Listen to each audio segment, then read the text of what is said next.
Welcome to Dare to Be Us.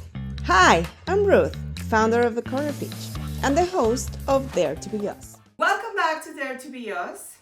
Every episode we explore the sacred space between breakdown and breakthrough.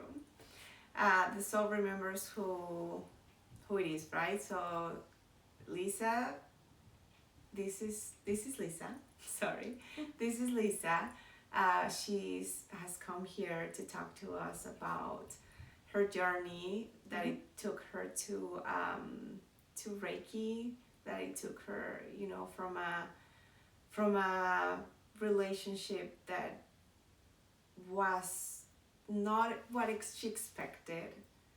She got the lessons that she needed to be able to work, to be able to be here where she's at right now. So Lisa, thank you so much that you're here. Thank you for having me. Again, let's talk about your socials so people can reach out to you. I will put that in the description so you guys can reach out to Lisa. Sure. So I am a Reiki master and teacher, and I do readings, oracle readings, like more like guidance. I have women's circles that I do to hold space for women that are healing, like all of us are. A death doula and a human design analyst. So I have a lot of things under my belt, but they all kind of combine together. So I have a website, crookedcrownofgems.ca, and you can also find me. I have a page on Facebook by the same name and on Instagram under the same name of Crooked Crown of Gems. Yep. So thank you so much for sharing that. I'll be putting that again, like I say, and let's delve into your story. And we were talking about this cultural shock that you had with your marriage, right? Your ex-husband, he's from Cuba. Yep. You went through immigration process where they put you in a really difficult situation. Yes, but in the end, it worked out for the best, which was your kids, your lessons, and your path towards the spiritual yearning, right? So tell us about your story. Okay, so I'll go way back to 2009, I think. I don't even know how to say that anymore.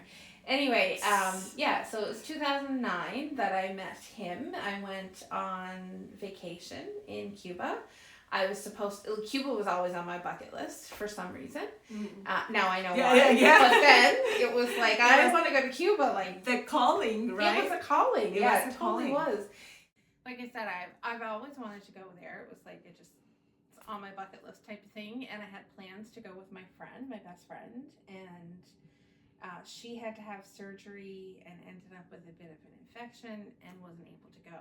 Oh. And I made the decision to go anyway because something I always wanted to do, and I had the money, and I had in my heart most of all that I wanted to go. So I went and I spent some time there, and I met my ex-husband while I was there.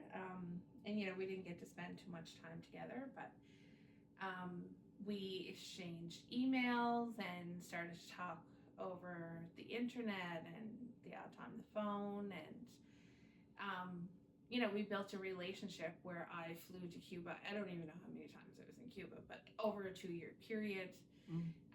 And then we got married. We got married in Cuba, and of course his family was there. My family, some of my family, and my best friend flew down for our wedding, which was really beautiful.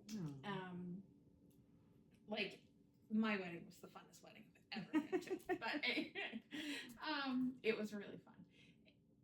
It was our relationship. The best way I can describe it now, and this is a reflection point, it is we had this mindset around our relationship where everything,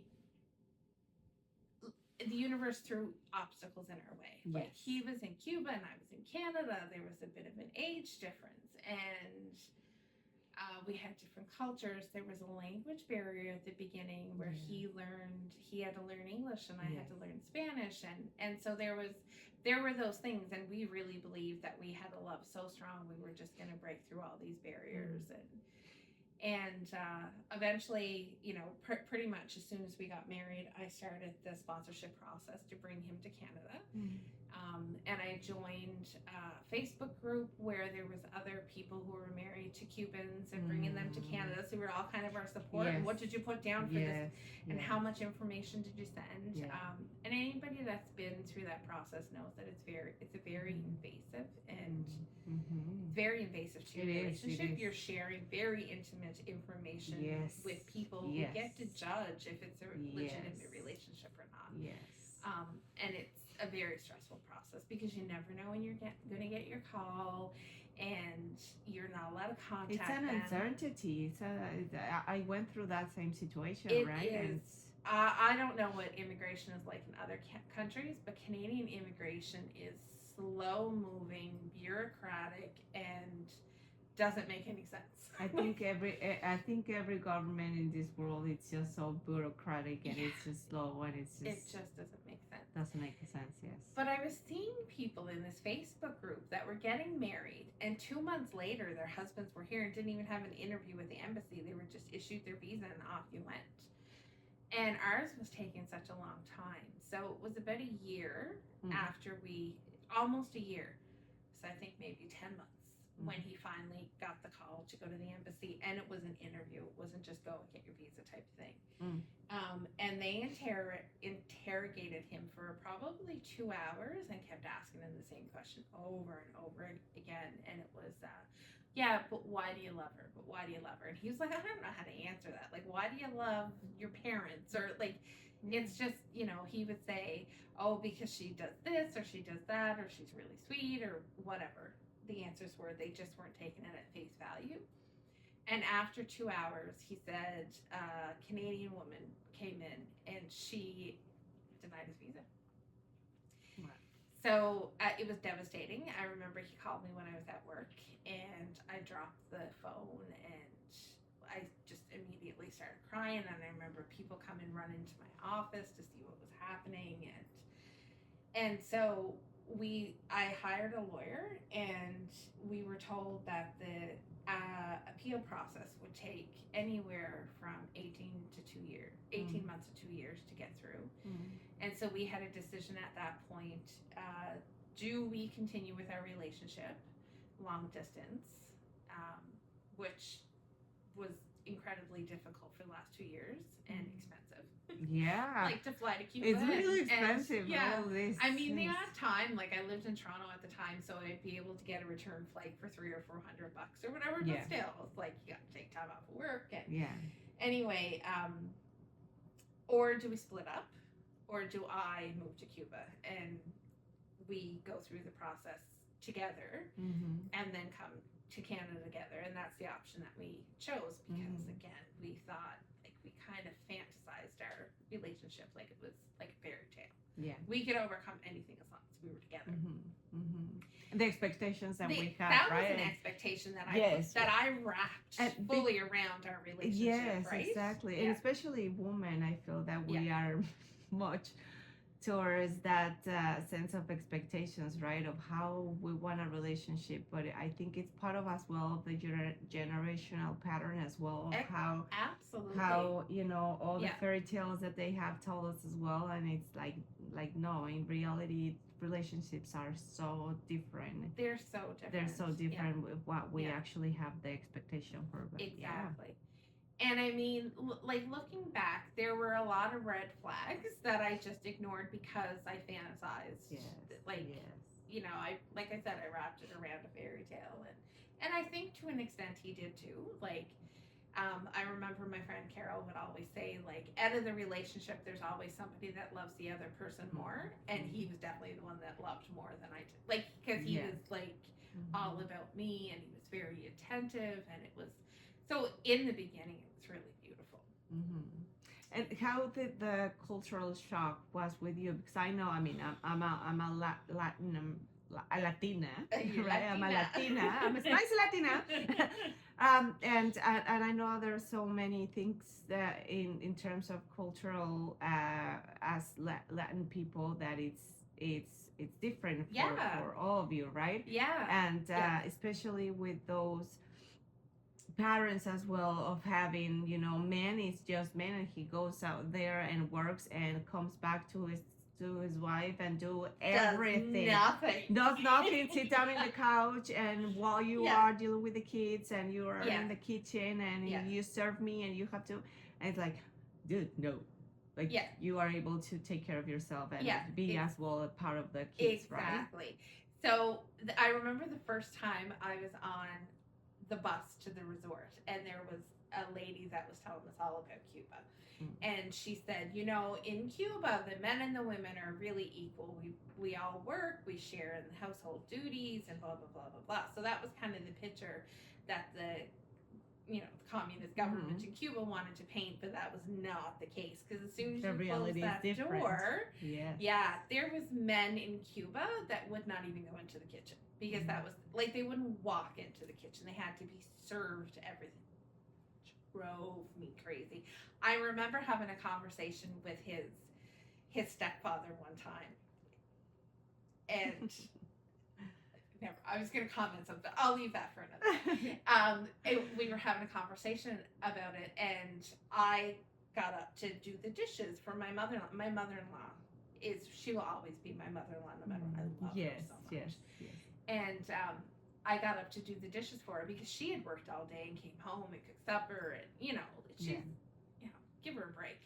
And I said that to him. He's like, no, you don't have to do the dishes. She can do it. And I said, no, I'm part of the family. I'm going to do I didn't work all day. I'm here on vacation. I can do dishes. Like, and plus, give her a moment. Yeah, give her a break. And he's like, well, I worked all day too. And I said, yeah, and here you are sitting on your butt doing nothing. Like, let her do the same, But that was the mentality, was that, no, she's going to do all the work. And I'm guessing, they are raised in that sense, right? So they think that that's what it is. That's the right thing to do, and that's how it goes. And it's just another generational pattern that we have to break. Yeah, absolutely. If there's one thing on this planet that drives me absolutely insane, it's that. Yes.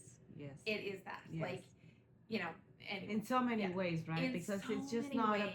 It's not just about as a romantic relationship, but in so many ways at the workspace, at the with your parents, with your friends, and it's like, no, it needs to stop. It truly devalues women. Yeah, it truly does. Yeah, and I'm not okay with that. No, definitely, yes, and let's have a little bit of compassion as well to them, right? Where they have to do as well a lot of work in themselves, and so they have to be aware as well that they need to work into that, and to be awakened, and to be more open to the fact that that was just a condition that they have put on upon us.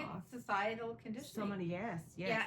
It's a cultural thing as well. Like, I mean, that still happens here. Like, I grew up in Cape Breton, and there was an expectation. I remember my mom telling me the story the first time she went to have supper at my grandmother's place with my father. He was sitting right beside the cupboard and asked his mother to get him a fork, and she was like, "Get your own fork. Like, your mother, leave her eat." Like, so it's not just Cuba. It's just bigger in Cuba, I think. And it's they say when you go to Cuba, you step back 50 years. You really do. Yes. But so I think the culture shock was a little bit. I mean, there's so much about Cuban culture I love, though. But that's one thing I just don't love, obviously. But so I ended up after we were denied the visa, I ended up moving to Cuba. And before I moved to Cuba, I had these conversations with immigration in Canada with the person that was handling my appeal case. And I was like, I'm moving to Cuba. I need to give you a forwarding address in Canada where you send all my information, especially about my hearing. Yeah. When the hearing comes up, I'll fly home. Yeah.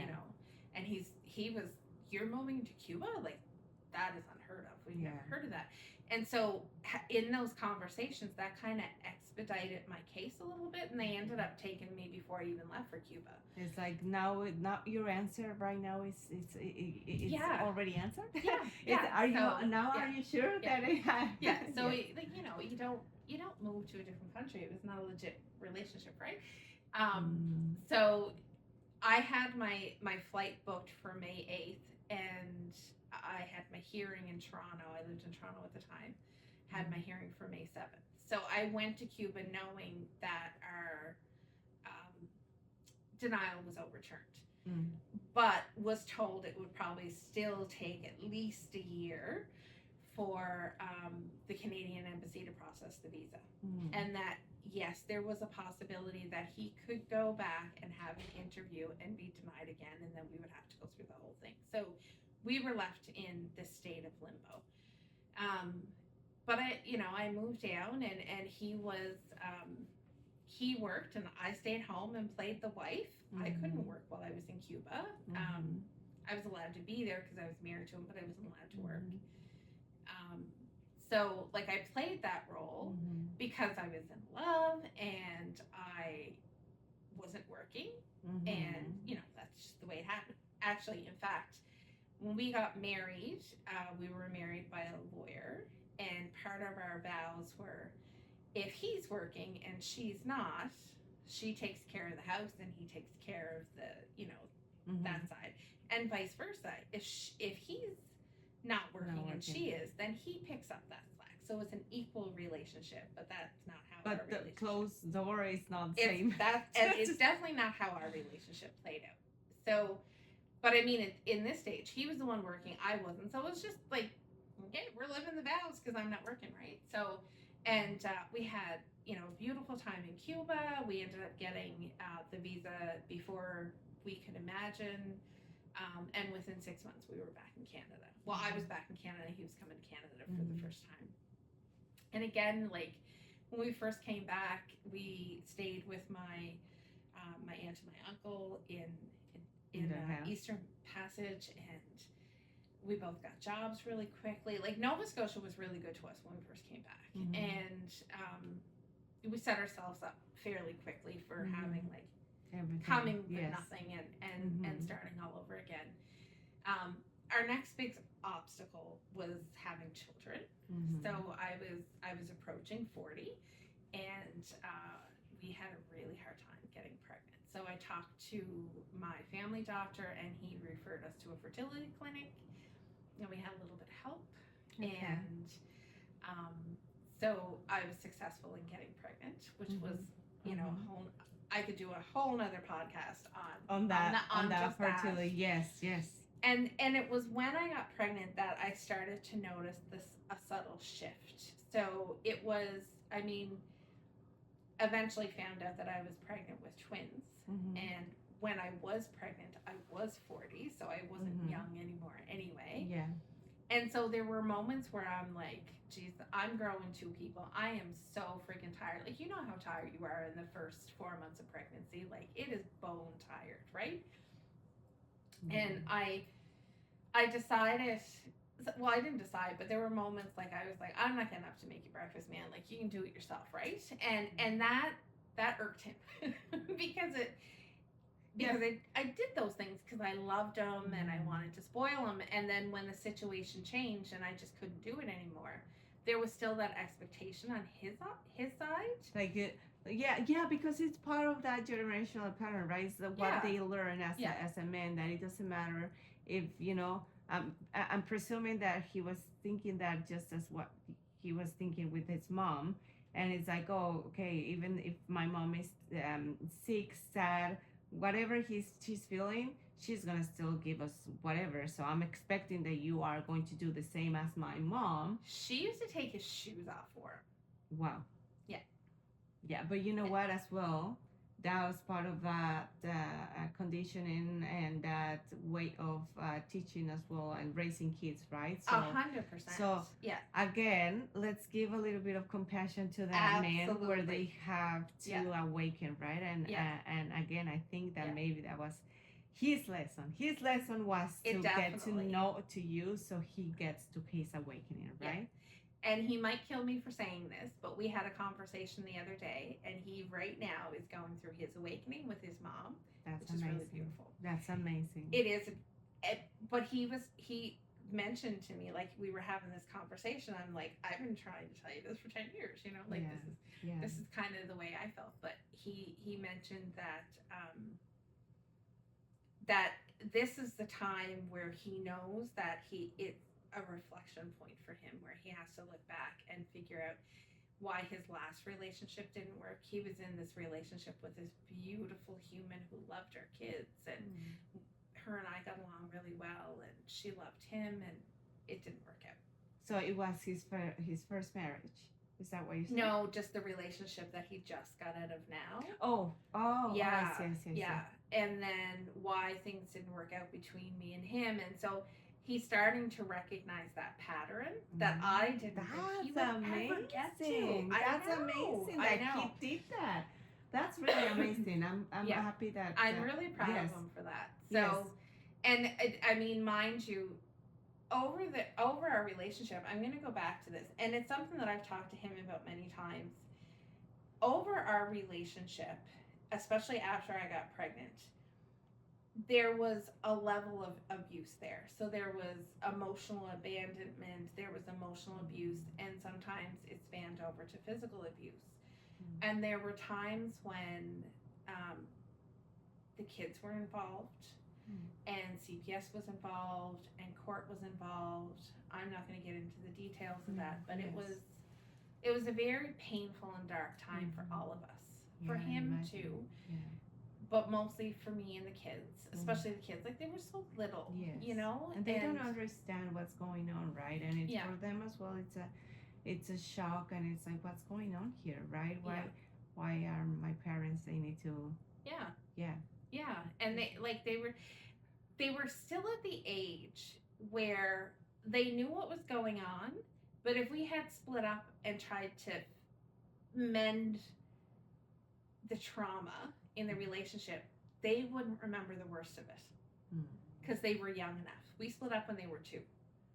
So they were aware that daddy shouldn't be yelling at mommy or pushing her or whatever. But they don't remember those times, thankfully.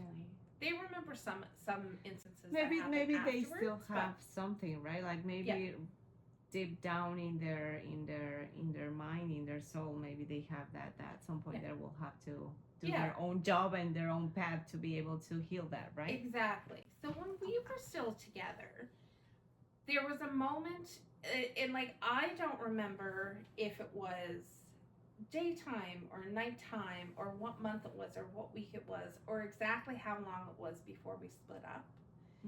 But there was a moment where I was recognizing this pattern where I was doing everything, and I was, at the time, I felt like I was burning out. I guess I was really tired. Like, I was working, he was not. I had to clean the house, and God bless his heart, but he's a very messy man.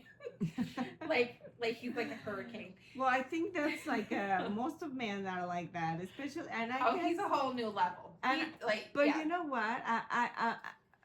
I guess as well that they are like that because they weren't raised to take care of themselves. Yeah. So you know how many times I heard through my life, I'm losing my hearing here. How many times I've heard through our marriage, well, if you don't look after me, who will? Yes. Like, you look after yourself. You look after it, Yeah. but that's what it'll take that as well for him to understand that that's how it really is. No, right? Life, sovereignty. I can't say that word.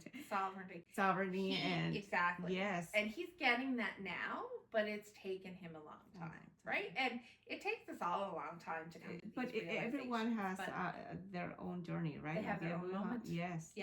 So how was your journey? Like, towards that awakening, when was that moment when you say, like, I need to get out of this, right? I need to be able to, there's more beyond of this.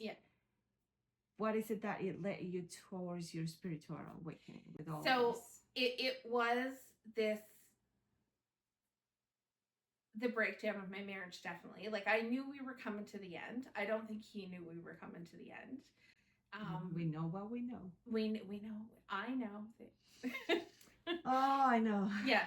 But I remember sitting on my bed, and in my memory, the memory is really dark. And I was probably at a really, really low point, and I remember just thinking, dear God, there has to be more to life than this. Like, Yes. I felt like I was stuck in a cycle, and I wasn't happy, and there was no joy left in life. Like, I was so bone tired that I wasn't even enjoying my kids the way I should be, you know? Yeah. And it was, And yourself.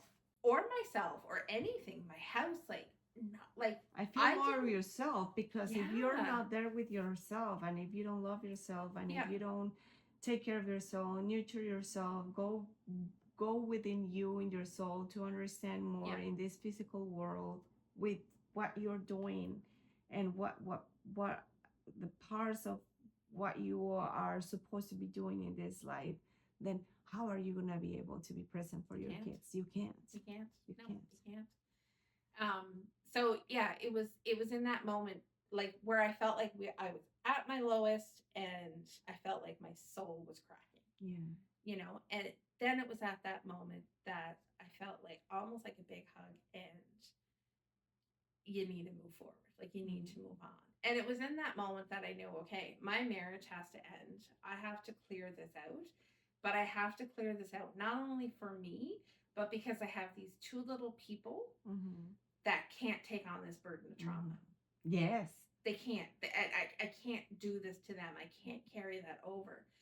And so it was in that moment where I kind of knew, like, there's things that need to be healed. I didn't know what the path forward was going to be. It was really, really scary, because I didn't know how was I going to pay for daycare and the mortgage. Meanwhile, I was already, because he wasn't working. But it was like that fear of, like, shit, how do I do this, right? And as a single mother, and as with all these situations, and I want to talk a little about that as well, so because there's an awareness that needs to be addressed in terms with motherhood, right? Where it's like we have so much things to do, like we burn out in so many ways, and I feel as well that I've sometimes within the workspace they don't truly understand that. No. I've had an experience with where I thought that my employers were really good leaders, that they were really compassionate, especially because I saw one of them that he was too much. He was really with his kids and everything. And I was like, oh, this is amazing. Thank you. But in the end, for them, it was a burden. In the end, for them, it was a burden that it was like, we have to let you go. And it's not even because they can't even see a real, like, they work around because they don't let you go. They let you off because they can't do anything because you're a good worker, because you have this and that, and you know what, you're on our way, and this is not working, so I'm just gonna let you off. Listen, I've had experiences in my own journey as a single mom. So I had two bosses at the same time. So I used to work at a place that had levels of leadership above me. And the two leaders that were above me did not have children. And they were the most supportive of being, like, so the gentleman, sadly, he passed, like, he was an amazing leader, and passed young and suddenly. But and this is something I always held on to, is that he used to tell me, like, if I had an incident, I'd be like, oh, I'm so sorry, like, my kid is sick, or this happened or that happened. And he'd be like, you know what? Don't ever say sorry again, because when he was a kid, his mom used to take him to work, because that was the only choice she had. And he recognized that and remembered the struggle that she had. So he I always did my work, and I did my work well. It was never a barrier to me getting my job done. It might have been a barrier where, it wasn't done at 10, but it was done at 12, right? Like, but it was not that it was never, and I'm not a brain surgeon, so I didn't need to be, like, none of this stuff is that urgent that somebody's life is on the line, right? And then my immediate supervisor was the same, and she didn't have children, but she was very understanding and flexible. And then we had a restructure of the team, and I ended up reporting into 2 mothers. So my immediate supervisor was a mother, and then her supervisor was a mother. And they were not understanding at all. I remember there was one time, like, my daughter has, she has generalized anxiety disorder, and the babies, whoever we were going to have to babies, no, she was going to go to school. That's what it was. And she was having, I can't remember if she was sick or whatever it was, but she couldn't go to school that day. So I was going to have somebody come and babysit, and she started to have a panic attack. And I remember talking to both of them and saying, look, is there any way I can do this virtually? It was a team meeting. And, because my kid is, she's spinning out of control here, and she's sick, and then they were like, well, it wasn't like oh yeah, of course we understand, this stuff is just a review, we can fill you in later. No, it was like, no, you should really try to get here, and so I had to get the babysitter. She was screaming at the door while I was trying to walk out the door, like it was really hard. And then I had like that position that they put, not just put, not they don't just put ourselves in that position. They put my kid in that position. Yes. Yeah. That's like, please be aware of that. Yeah. It's just not one human being. Yeah. It's a little kid that they have to deal with that situation as well. So be more compassionate with that, please. Yes, exactly. Yes. But then my supervisor had to talk to me afterwards and said that maybe I should consider hiring a babysitter that was going to be around in the morning so that I could step away when things like this happened, when the kids were sick and stuff. And I'm like, what? Like, I ended up going to the movie. To the meeting. I'm also hearing impaired, and this meeting was massive. It was our whole team, and it was in a room that was not accessible for hearing impaired people, and I couldn't hear anything from the meeting. I got nothing out of that meeting other than grief. Wow. 2 months later, I was laid off too. So I'm not saying it had anything to do with that. Like, there was really... Yeah, but maybe it was part of it, right? And for them, it's like, oh, it's adding and it's adding and it's adding. All of your personal life, it's just getting in the way of our company. So I need to let you off, right? Besides whatever you are, like, for example, me, I am ADHD and I have really difficult moments where you need to be able to tell me, like, literally tell me this is what it is, because otherwise I can't see. And I've had as well those I had an experience with a coworker as well, but when I asked, I try to talk in respect and say, I need this, please help me, and she felt like I was harassing her and I was just being hostile to her. And it's like, no, it's just me trying to find a way so we can work this out, because I have call it disability, call it whatever you need to call it. You have a different way of processing information. It's just me, yes. And you might need a little bit more assistance and compassion, and that is. And I know I'm kind of bouncing ahead a little bit because I know we're going to talk about Reiki anyway, but that is something that Reiki has taught me, just to be more compassionate with people out there in the world, because every one of us are going through shit, right? Like, every one of us have our baggage. We all do. Yes. And if we see that in compassion, because I know that, for example, with that person, I try to be friend. I try to be compassionate. I try to be there. I even drive her to work and things like that, and ended up being in a nasty situation with her to I don't want to say more because I don't want to put myself in another situation with that person, but what all I'm saying is that I understand I understand where she comes from. I understand why she was doing or what she was feeling, and might be able feeling hostile in that situation. But it has nothing to do with her. It was more me trying to have a compassionate, understanding with each other. But sadly I couldn't, right? And that led me to have me laid off at some point, right? But you had to get laid off. I know. Yeah. I know. So that's the thing. Like, I don't believe that there's any coincidence. No, like, everything is orchestrated. I know, and you right? know what?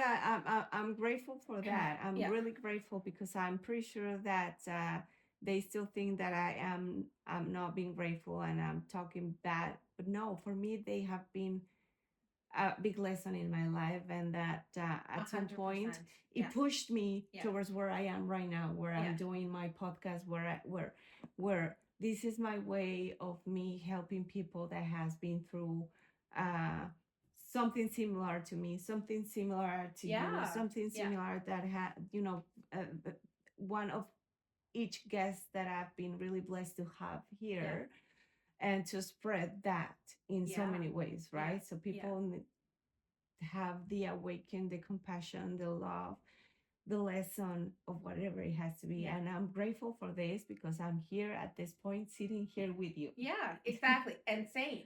So if these two women, mothers, hadn't have been had it been more compassionate, and these two had been less compassionate, I wouldn't be here. So they're both these two groups of people are taught me lessons, very different lessons, but I'm grateful to all four of them. And I am grateful somewhat. So I'm getting you're there. still in the process to accept that and embrace it. Yes. But I am grateful for being laid off, because that also pushed me into a different direction that I needed to go in, and it's opened so many more doors for me. Like, look, I'm sitting here talking to you now. I know. So, like, it's kind of amazing and that's the thing. So going back to my marriage, or this year has been a profound year of those. Okay, we're just gonna keep cracking you open until you take this lesson. And so I'm here. I hear you. I'm propelling forward. I might not be going as fast enough as the universe wants, because I keep you're going with your own pace. You're going, and we can't rush.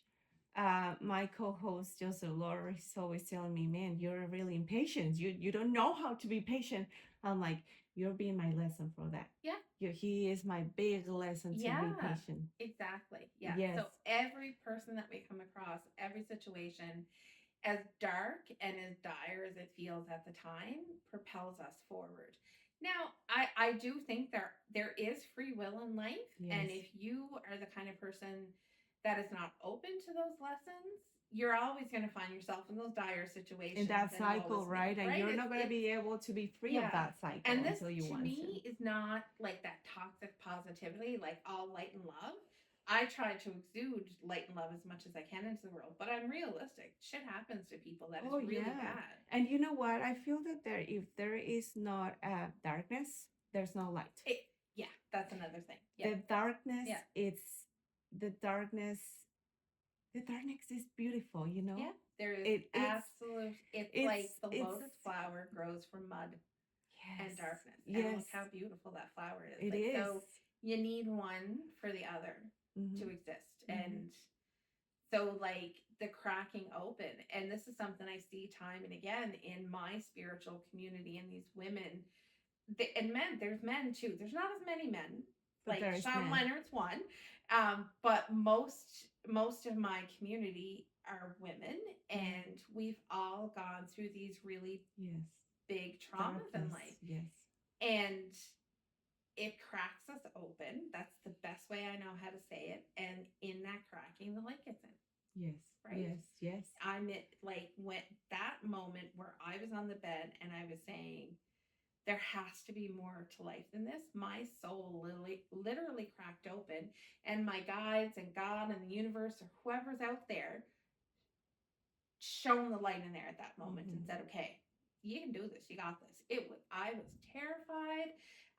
And I went through years of fear and wondering if I was making the right decisions in all of the decisions I was making, and wondering if I was really a good mom. You know, those moments when you're really tired and you end up giving your kids cereal for supper, or you lose your shit and yell, and like, you know, those kind of moments. Because we're still humans. We're still Yeah. human, and we're still in this matrix, and we're still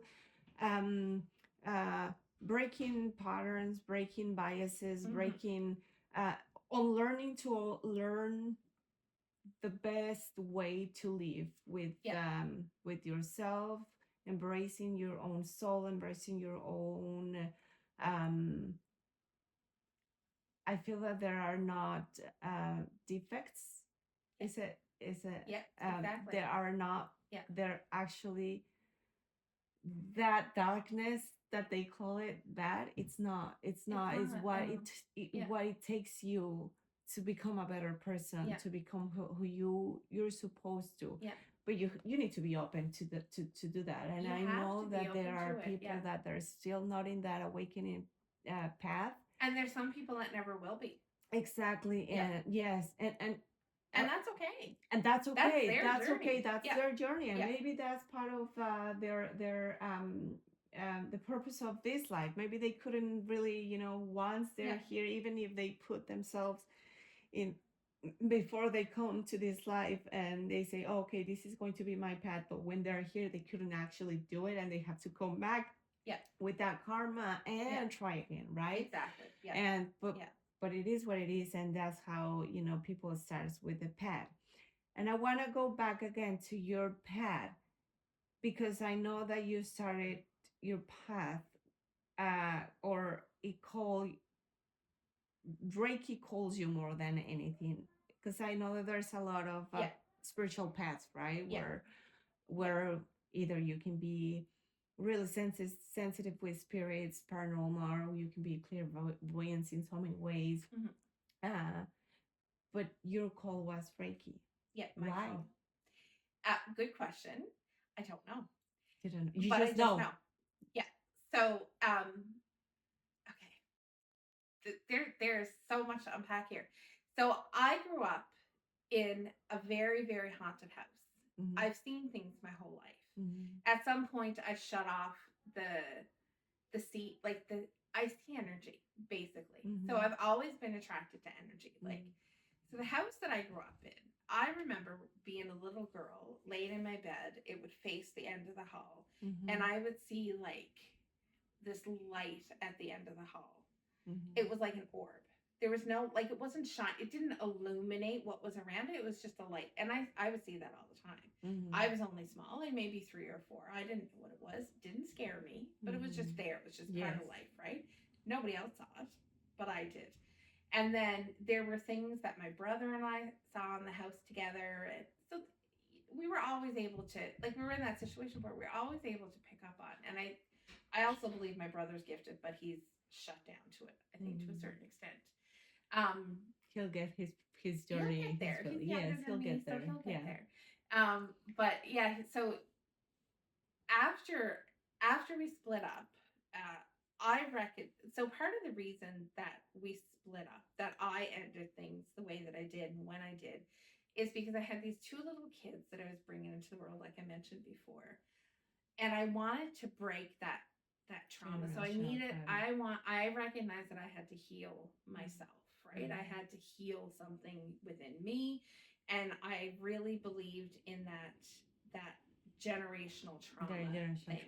And I wanted to heal that as well, because I grew up in a family that experienced a lot of trauma, in a town that experienced a lot of trauma, on an island that experienced a lot of trauma. Wow, right? the like energy, right? Because I feel that it doesn't, I feel as well sometimes that we end up being in certain places because the energy is calling you, because it has a deeper understanding that they have to, besides the energy that you need to be there in order for you to maybe learn lessons, and maybe, you know, at some point it'll get you out of there because you already have done, and some other are not, and maybe, you know, in some other lives you were in that same space and you have to come back to Exactly. actually Yeah. finish what you weren't able to Exactly. to finish in, Yeah. in another life, I guess. Yeah. I think one of my big lessons in this life is to end that pattern of trauma. Yes. I don't want it going to my daughter Yes. and my son, and for them to it's stopping here, right? Yes. So I work really hard on myself, and I share my lessons with them. Sometimes, you know, they learn them. Sometimes they don't. Yeah. But my daughter loves Reiki. I have to do Reiki on her every night. But one of my gifts is that I've always been able to see energy. So like I can see auras since I have been attuned to Reiki. So I can see that energy. I don't see it in color. I see it in waves. So what, okay, in waves, but Yeah. for example, I was asking you, can you see my aura? Yeah. Right. Yeah. And what's the difference? Like you're seeing right now my aura, and maybe you're seeing my son's. What is it that you see in the auras?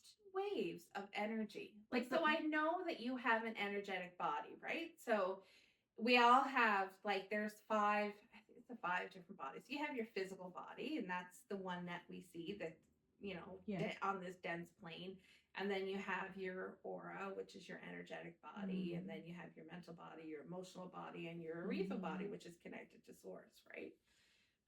Source, God, the universe, interchangeable for me. So I'll use all those. I mean, the same. Yeah, it's the same. It's the same. It is. Yeah. Yes, because we're one cells, right? We are right there connected with him. So that's how I believe it. I understand it. You are God because he's you. Yeah. And that's that connection, right? It's right there. Yeah. Right.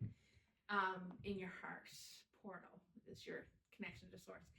But in terms of energy, like I know some people, when they see auras, they see different colors. I see waves of energy and dense, grayed out, almost like, how do I explain it? Like, but is there a difference? Like you can see the difference. You can know how a person is with the auras, way you see it. Some auras I can, but I also feel it, right? Like I feel more than I see. So I can see energy. So that I've always been attracted to energetic things, right? So I like Reiki because it's working with that energy. That's why. And that is also what attracted me to human design, because human design is like a blueprint of your energy. And we all have, it's like a fingerprint, but a fingerprint of your energy. And we all have a different blueprint. It's like like that DNA, but not just in the body, in the blood, but in a soul. Yeah, exactly. Yeah, exactly. So so I have, so there's different clairs, right? Like when people believe in or when people see things or hear things, I feel it in my body. And so my type, I know I haven't explained human design to you very well yet, but it's coming. Yes. Okay. I'm going to do a profile for you or a reading. But there's 5 different types, and I'm what's known as a generator. So I have access to my sacral energy, which is life force energy, which makes total sense of why I'm so attracted to energy, because Reiki is like, you know, life force energy. And there's only certain types in human design that can access this energy from within, but I'm pushing it out to other people too, right? When I'm in alignment and lit up and stuff like that. So as a sacral being, I have a big visceral response when something in my life is a yes or a no. Yeah, so it's this visceral sense. So when something comes into my awareness and I get this expansive feeling, then I know this is for me and I need to explore this more. Yes. And that's the feeling, even before I could recognize what it, since I've learned human design and I've entered that experiment, I've always been able to know things. Yes. You know, but now I understand that I'm actually energetically built to know things, right? So when Reiki entered into my awareness, it was like, yeah, this is for me. I need to explore this more. So I came across an online course. I did it online. I was attuned online, and through that attunement, that just like really expanded my intuition. right? Like I was able to start receiving messages, and it's almost like a tap was turned on. Mm-hmm. And I know so many people that once they're attuned to Reiki energy, Yes. this Yes. comes as well. Mm-hmm. Because we all have the ability to tap into it. It's just, are you open to it, and do you trust? Mm-hmm. Because you were getting messages all day long. Yes. He's getting messages. The Yes. dog is like, we're all Yes. bombarded with these messages all day long. Mm-hmm. And what we need to recognize is this ours? Is it coming from somewhere else? Like, you have to really discern what your messages are. And is it my energy? Yeah. Is it my energy? Is it their energy? Is it something that they are bringing a low vibration to me, and I have to discern? No, okay, this is not me. It's that person. So either you're capable to help and protect yourself to not get that frequency and low frequency. Then, so I'm guessing that's exactly. So when amazing. you're asking what I see energetically about someone, if they're, a good person, high vibing or a low vibing person, it's not so much what I see, it's how I feel. Right? I can see, like, if you come for a treatment, I can see if there's certain blockages in your aura, or so I know where to work on. But I feel more of those blockages in your body, and I'm talking about Reiki, and my hands are starting to turn on. But so it's more of a feeling for me, and a knowing, and it's one of the clairs that is really hard to describe. Yeah. And I'm guessing it's that intuition. You will have that intuition so vivid that it's easy to tap in to know. I know what I know. I know that I just know.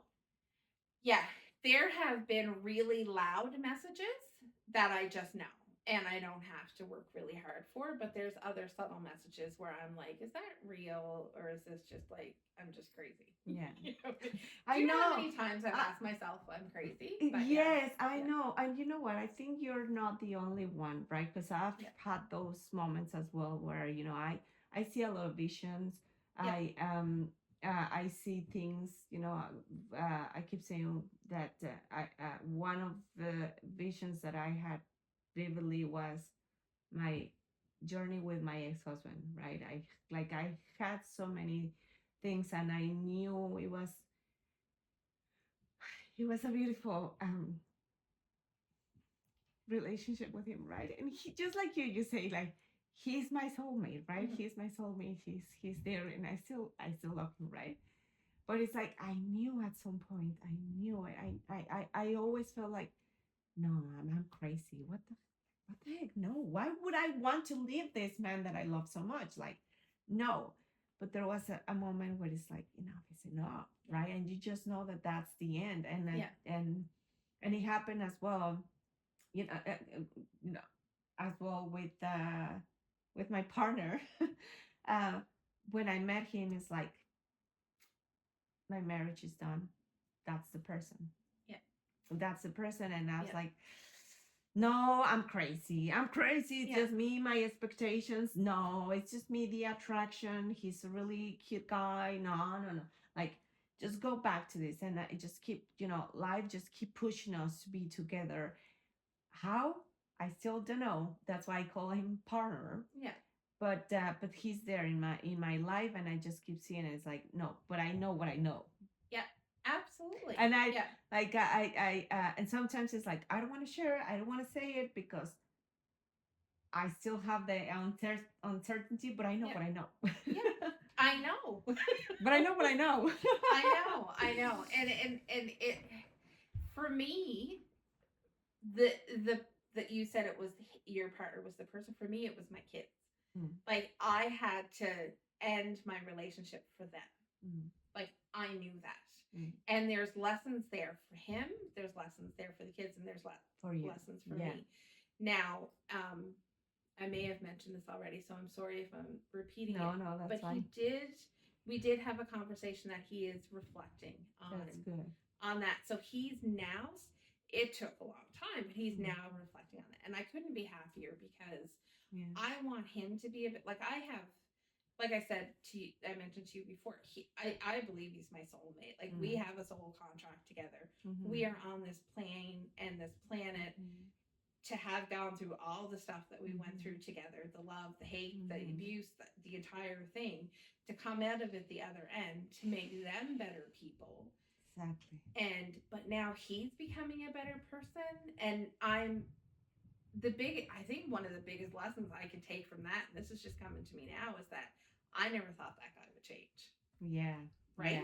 Yeah. Now, I have absolutely no romantic love left for him. Yes. I'm like, I have no attraction to him. Like, he's more like a brother, but a co-parent. Like, there's nothing there. Yes, because there's, like you're saying, right? He's your soulmate, so it had to be a connection in some level romantically for you guys to be together and get those lessons, right? Yeah. And once you are done with the lesson of being in a romantic way, then maybe your soul level it's going towards another kind of relationship, another love. You have a deep love for that, and that happens to me as well. Like I love my ex-husband, crazy love that I have for him, but I don't see him in a relationship. Coming back with a relationship with him, it's like I can't because I wouldn't be able to be myself the way I am right now. I wouldn't be able to be open the way I am. I'm open right now with my partner, right? Like he's more into that same situation where he's more spiritual, where he's more into that lessons, where he's more awakened, where he's into getting to know shamanism and things like that. And it's like my ex-husband, I see that he's not in that state right now, and I really wish for him that he gets his lessons as well, and that because he's an amazing human being. He is amazing.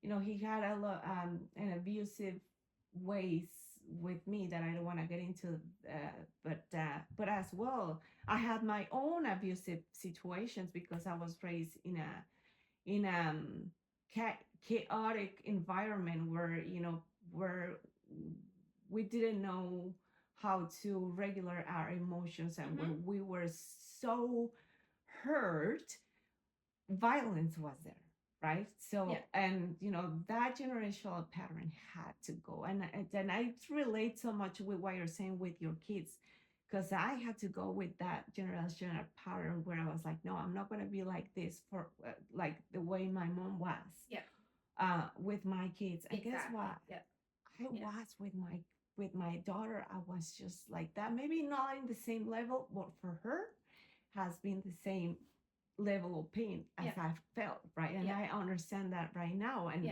with my son, he has given me another lessons where I'm like, oh, okay, this is my new me, and I'm sorry I couldn't be like that for you. I'm sorry I couldn't give you that, but now I'm learning this, and now I'm breaking that. And I'm trying to give you to help you unlearn what I had to unlearn. Had to learn, and I taught you that, right? So I need you to rewire you. So I am really excited to do your human design reading for you, because a lot of what comes up in those readings are almost validations of why you are the way you are, and how society came in and conditioned you to a point where you stopped, where you weren't yourself, and now you're going back. Like, do you know what I'm? Yes. Do you know what I'm trying to say? I know what you're saying. I do workshops for human design sometimes where like you get your chart, and I kind of teach you how to read the basics, right? Okay. And go through like, this is what this means, and so if you have somebody that's this type, that and I've had people in my workshops just really, I'm supposed to be this way, and I'm like, yeah. For example, another type is a manifesting generator. Yes. And they cannot just do one thing. They have to have multiple projects on the go. And so society looks at them and says, okay, you should just focus, right? Like, you look like you're flaky and you should focus, and this is not the way you should be. And then they spend their whole life fighting who they really are because somebody external to them said this is not who you should be. And then they see this energetic the judgment that blueprint, fit in within exactly yeah, that says no, you're built this way and this is why, and this is how it's going to help you in life. So ignore that, do this, and it validates who they really knew they were. It's like my mentor, Don Sinclair, always says that it's not about changing who you are. It's about coming back to who you are through human design. Yeah. And it's such a beautiful modality. It's really beautiful. But then there's projectors. And they're the kind of people who have to work in cycles. They can't just work a normal 9-to-5 job. Their energy isn't built that way. So they're judged by society because the expectation is you work until you die, basically, right? Yes. But that's not the way they're built. And I don't know. I want to say this. I don't know if it's exactly what you're saying, but this is how I kind of like understand it, and I want to translate it to these words or experiences where I don't see it just with me, but with a lot of people where it's like, if you don't go to work, you're lazy. Yeah. If you don't do this, then you're not successful. Yeah. If you don't, if you as a man, because I've seen that in men, especially I have a person, I don't want to say the name, which he has been as well, he's like, I want to get out of this. Like, I need to be able to be myself. Why do I have to work right now where I am right now, finding myself, my awakening? And they just keep telling me, well, then get a job because you need to give money to this and you need to do that. And it's like, why he has the same right to feel, to cry, to feel like he can't, where he is like, I don't want to. She's dreaming. Yeah.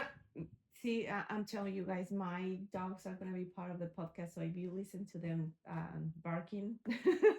Listen, she's been snuggled up to me now for a while, and she's just... her name is Phoebe, just so you know. And she just is say my hi to emotional her. support dog right now. No, yeah, my baby.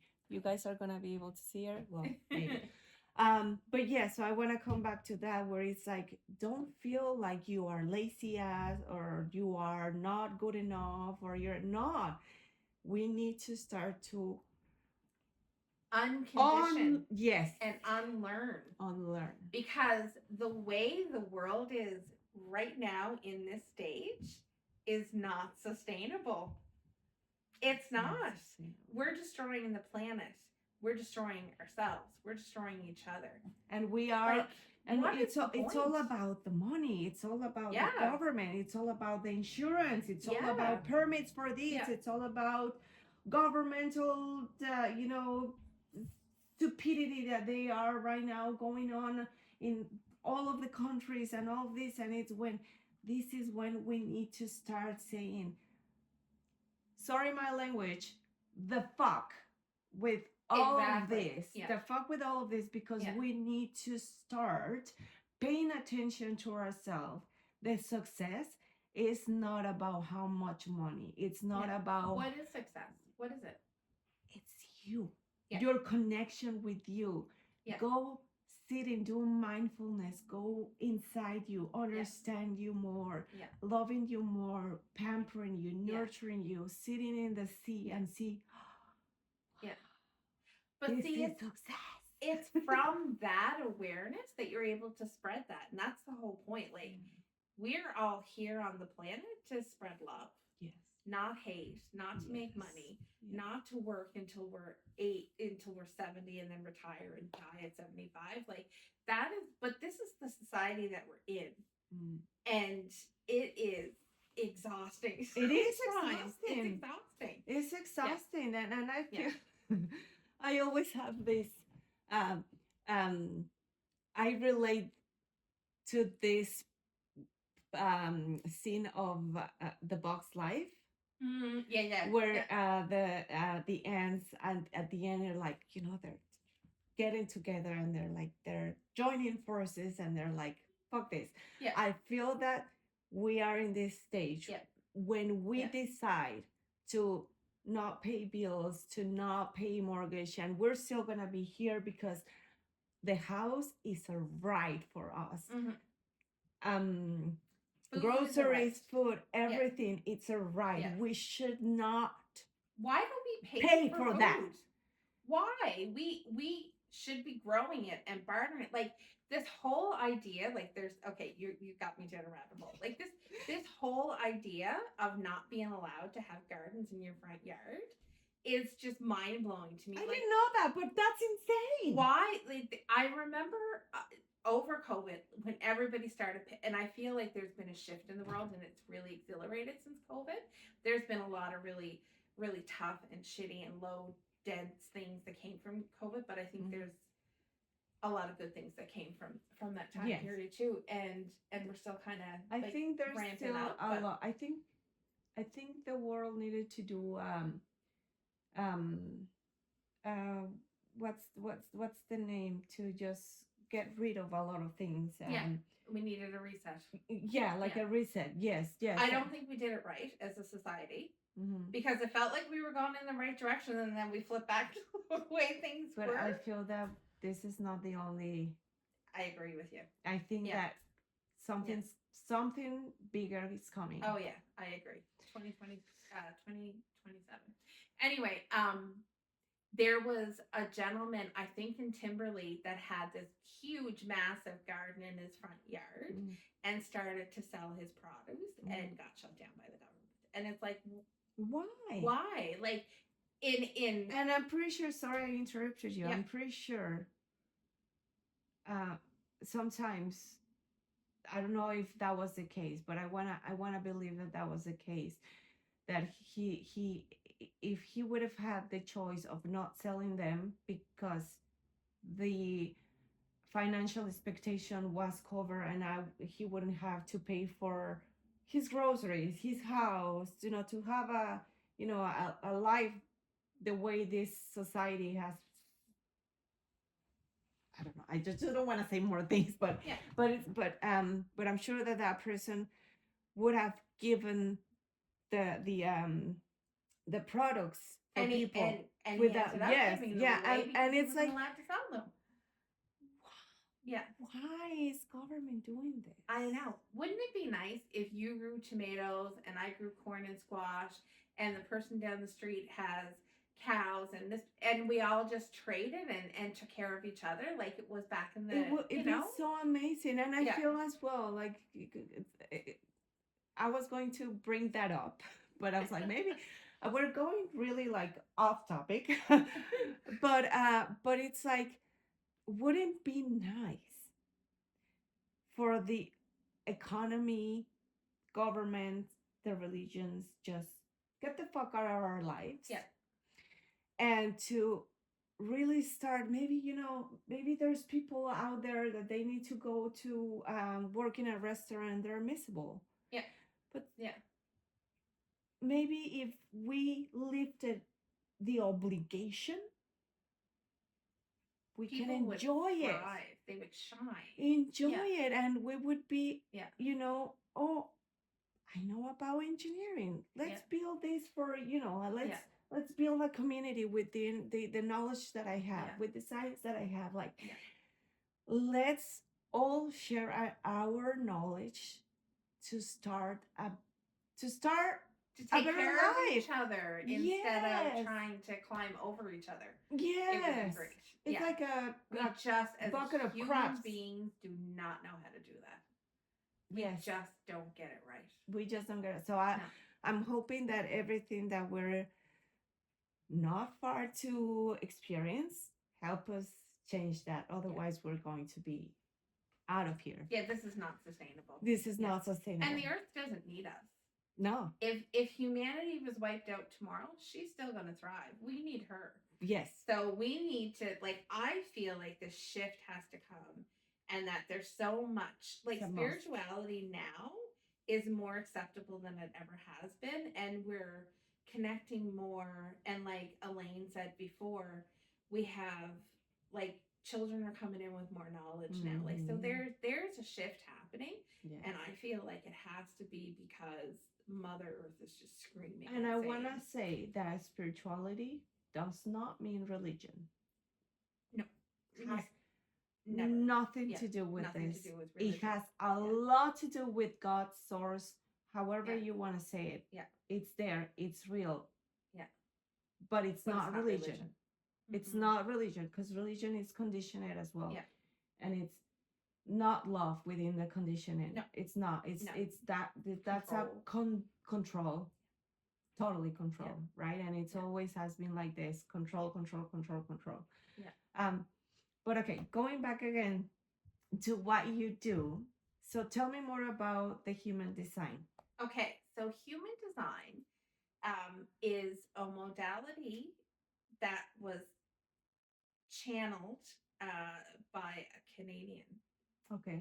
He was in Ibiza, and over 7 days he channeled the system, and it's really cool, and it's scarily accurate.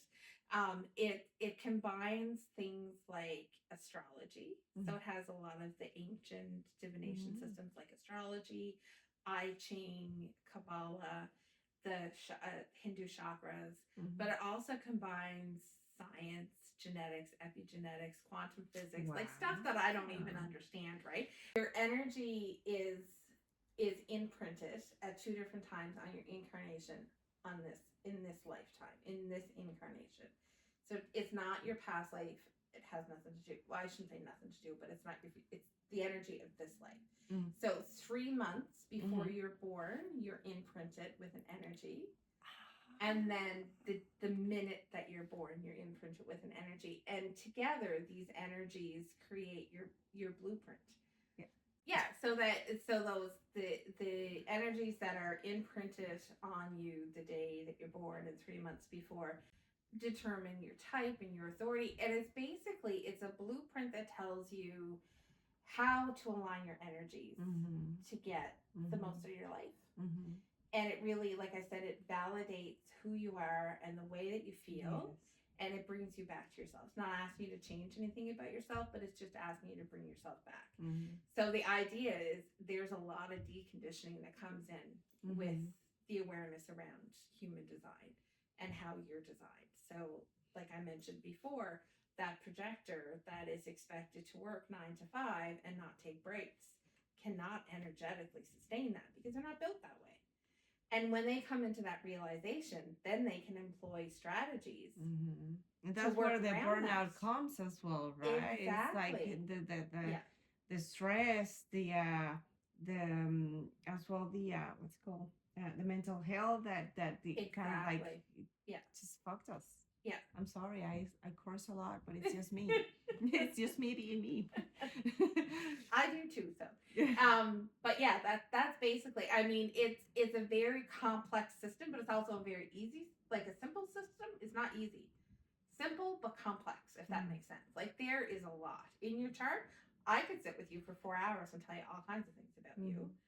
It would take 4 hours to go through it all. Wow. But you only need to know a couple things to employ how to align your energy and have a good life. And then all these things start coming into your life that because they're magnetized to you and you're able to, you know, I don't want to say manipulate, but you're able to live your life energetically the way it was meant to. Yes, you know? in a better way, more free, more you, more connected to your spirit, your soul, and your purpose in this life. Purpose.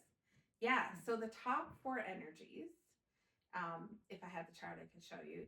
It's also known as your incarnation cross. So that you have there's 64 gates or numbers. So when you see your chart, there's your centers, and each center has a bunch of numbers, and then there's channels between.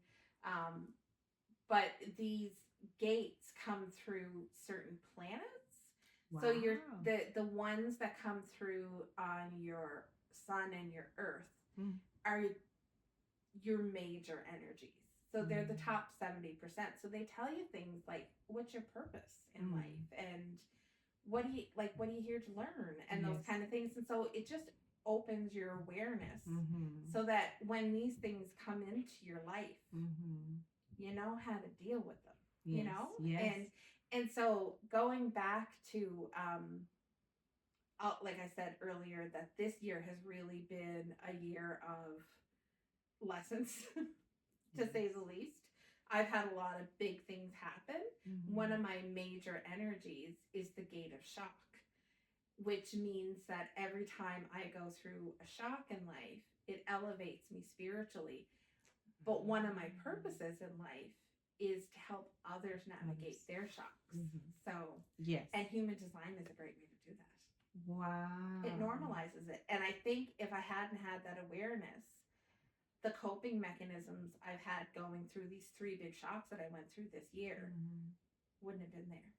I would have been back to that panic and fear-based mode of when I first separated from my husband and didn't know how to pay bills. Right? So like, yes, it's exactly, it's all about evolution, growth, and we don't have this, then there's none of that, and we need that in order for us to be more happy, more complete, more stable in so many ways, right? So this is amazing. I think that we can keep talk and talk forever, and I feel that we can have another as well. I have so many uh, um, guests that I need to do a second episode, because there's an endless, and I follow a podcast. It's in Spanish, and his name is Fepo. Fepo. So if you listen to me, I know that maybe you don't understand, but I love your podcast as well. No, but te amo. Me encantas. But he's always having his guests as well, like so many times, because there's endless conversations, right? There is so much information, and I just want to have you guys here so we can learn, because this is what I keep saying.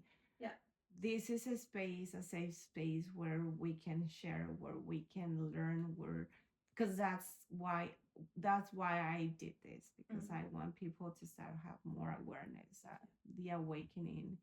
And if I can help with this small seed that I'm putting there, and have you guys here so we can spread that more, I'm gonna keep doing this. I love it. I love it. So I am so grateful that we can talk about your Reiki experiences, your own life, how you came into this spiritual path. The human design, we need to talk. I need to have you back so you can talk more about that. For sure. Because I feel that that's another topic that we need to just dive into. Yes, dive into. Yes. So there's a lot. There's a lot of information. There's a lot there. Yes. So thank you so much. Thank you for being here with us. Yeah. Thank you so much for all your knowledge. Thank you. And I will put everything in the section, in the describe section, so people can reach out to you, because this is really interesting. Please go to her, have her help with the human design, with the Reiki, and you are amazing. I can feel like you. I feel that since we've met in the pre-interview, I was like, oh, she's so cute, she's so nice. I can just like the way that you were saying, I can feel as full energies. I'm really sensitive in that way as well. So I get what you're saying. And so, well, again, I want to say thank you, and I'll see you guys in the next episode. And remember, dare to be us, dare to be you. Thank you. Bye.